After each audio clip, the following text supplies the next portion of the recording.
Hello students, आज हम next topic पढ़ने वाले हैं अमाइंस का, that is physical properties. Physical properties में फर्स्ट फिजिकल प्रॉपर्टी है state.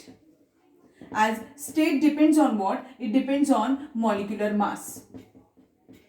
As the molecular mass increases, state changes from gaseous to liquid and liquid to solid. तो amines के जो लोअर मेंबर्स होते हैं they are gaseous in state,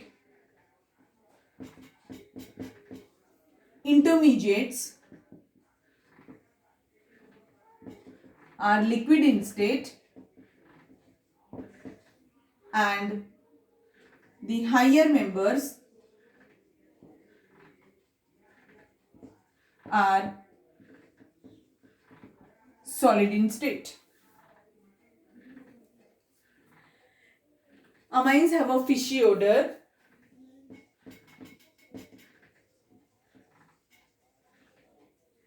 Okay. And most of the pure amines are colorless, but they get easily oxidized in presence of air, and they appeared like a brown colored liquid. So this is all about the state. Now the second physical property is boiling point. Boiling point also depends on what? Molecular mass. जैसे जैसे molecular mass increase होता है boiling point increase होता है. मैंने इसका एक example दिया था आपको कि अगर 1 ग्लास पानी गर्म करना है तो उसे कम टाइम लगेगा बॉईल करना है, और अगर 1 लीटर पानी बॉईल करना है तो ज़्यादा टाइम लगता है. तो एज प्रैक्टिकली ये हमें समझने के लिए ईजी जाता है ये वाला एग्जाम्पल, इसीलिए वो आपको बताया कि बॉइलिंग पॉइंट मॉलिकुलर मास पर डिपेंड करता है. Whereas there is one more thing on which boiling point depends, that is intermolecular force of attraction.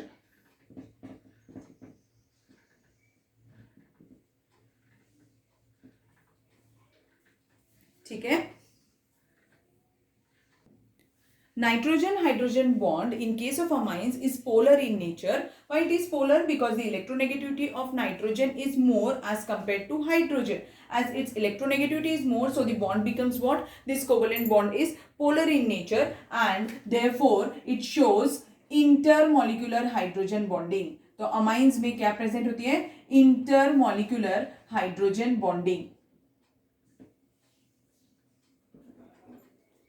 Hydrogen bonding क्या होती है ये मैंने आपको पढ़ाया है 11th क्लास में. Hydrogen bonding means what? It's an electrostatic force of attraction between the hydrogen and a more electronegative element. और ये कितने टाइप्स की होती है? 2 टाइप्स की होती है. एक होती है इंटरमॉलिक्यूलर और दूसरी होती है intramolecular. Intermolecular means what? Between different molecules. और intramolecular means what? Within the molecule जब हाइड्रोजन बॉन्डिंग होती है तो हम उसे इंट्रामॉलिक्यूलर हाइड्रोजन बॉन्डिंग बुलाते हैं. अब प्राइमरी और सेकेंडरी अमाइंस जो होते हैं उनमें इंटरमॉलिक्यूलर हाइड्रोजन बॉन्डिंग प्रेजेंट होती है. उसमें हाइड्रोजन प्रेजेंट है नाइट्रोजन के साथ में, इसीलिए ये पॉसिबल है. Whereas in case of, जैसे इसका एक एग्जांपल ले लेती हूँ. इसके लिए एग्जांपल CH3NH2 ले लेती हूँ, और इसके लिए एग्जांपल CH3 ट्वाइस NH ले लेती हूँ. देखिए नाइट्रोजन के पास हाइड्रोजन है, यहाँ पर भी नाइट्रोजन के पास हाइड्रोजन है, इसीलिए प्राइमरी और सेकेंडरी अमाइंस दोनों ही इंटरमॉलिक्यूलर हाइड्रोजन बॉन्डिंग शो करते हैं. वेयर एज टर्शरी अमाइंस जो होते हैं ये इंटरमॉलिक्यूलर हाइड्रोजन बॉन्डिंग शो नहीं करते हैं. जैसे एग्जांपल ले लेती हूँ CH3 थ्राइस N. इसमें देखो नाइट्रोजन के पास एक भी हाइड्रोजन नहीं है, इसीलिए इसमें क्या पॉसिबल नहीं है? इंटरमॉलिक्यूलर हाइड्रोजन बॉन्डिंग पॉसिबल नहीं है. Is not possible in case of tertiary amines. और रीजन क्या आता है? अगर हमें वन वर्ड लिखना है तो that is it lacks alpha hydrogen atom. Okay, समझ में आया यहां तक क्या बताया मैंने आपको? एग्जाम्पल बता देती हूँ मैं आपको इंटरमॉलिक्यूलर हाइड्रोजन बॉन्डिंग के, कि जैसे ये प्राइमरी अमाइन है तो देखो कैसा होगा. ये जो हाइड्रोजन है it will form hydrogen bond with the other molecule of primary amine, और ये भी इसके साथ. ऐसा टर्शरी के केस में नहीं होने वाला है. तो ये ऐसे. एंड प्राइमरी अमाइंस जो होते हैं they shows stronger intermolecular hydrogen bonding.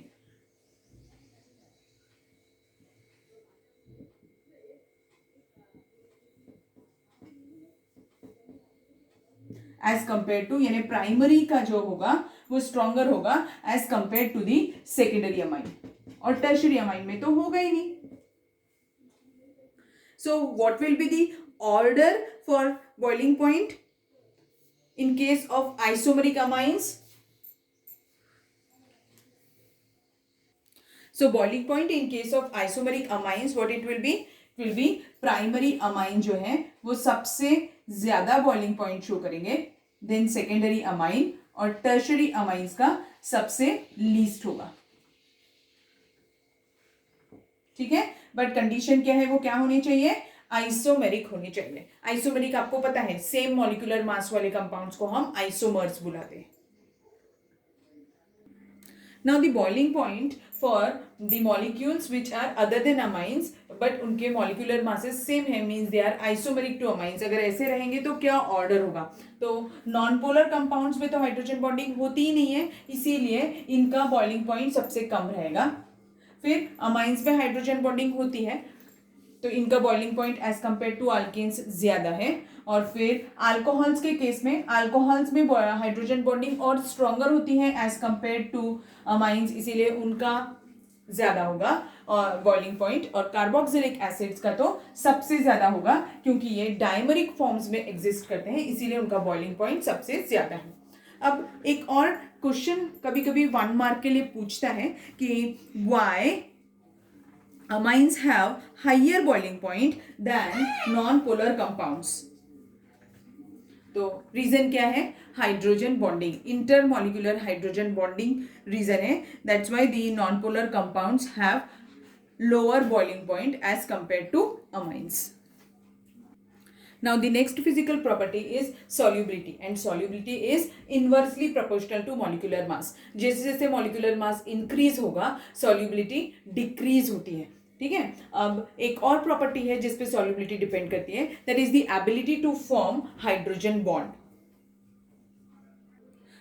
Due to the ability to form hydrogen bond with water molecules, lower amines are soluble in water.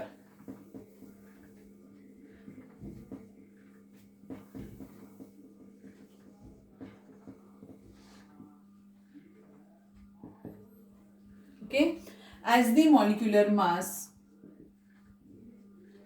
increases, solubility decreases.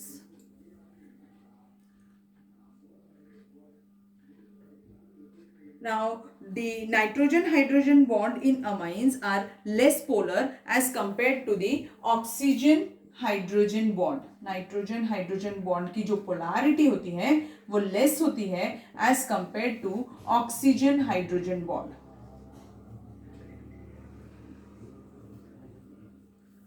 Therefore, the water solubility of alcohols is highest among the amines and alkanes. इसीलिए अगर comparable molecular mass के molecules रहेंगे तो order क्या हो जाएगा?